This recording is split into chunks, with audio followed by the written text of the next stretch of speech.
Klar til optagelse. Og Mosvad. Så, det skal du være. Vi har et passagerfly. Det hele går ud på at lave nogle film, som skal få nogle elever til at søge ind til officeruddannelsen. Og vi har været en dag nede i Skrydstrup og filme F-16-fly. Stor oplevelse. Og fulgt piloterne dernede, hvor vi derefter er rykket op til Karup og er her nu og har filmet hele dagen i dag. Har filmet dilemmaer og har her til sidst kørt interviews med vores eksperter. Så det har været 2 intense dage, lange dage. Det er jer, der sidder med NDC i hammeren.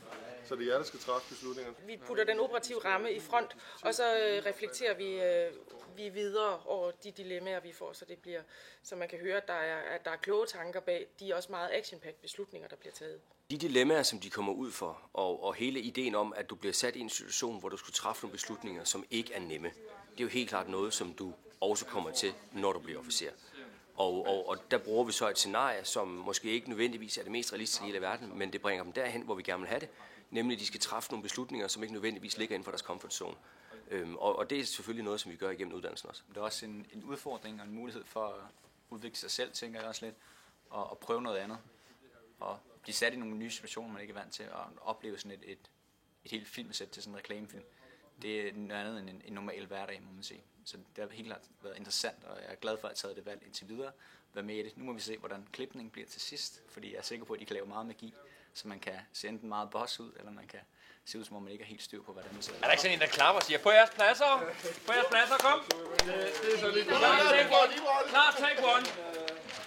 Mere lys på, ja, så skal vi have. Den største udfordring har faktisk været den kommunikation, der har været mellem alle de aktører, der er, når man skal producere sådan en film. Der har været forsvarsrekruttering og Ogilvy og deres underleverandører, lige fra lysmænd til kamerahold og så videre.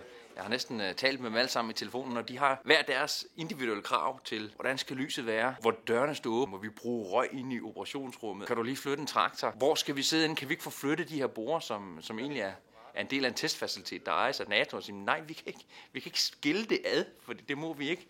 Vi fik da også lov at flytte borerne i længden af kablerne, så det var, hvad vi kunne strække os til.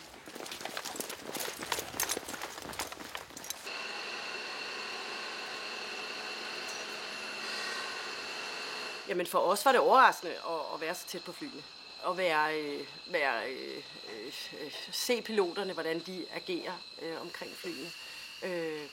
Og rent produktionelt og forholdet, så kan man sige, det er en kæmpe oplevelse at se, hvordan de gør med deres fly.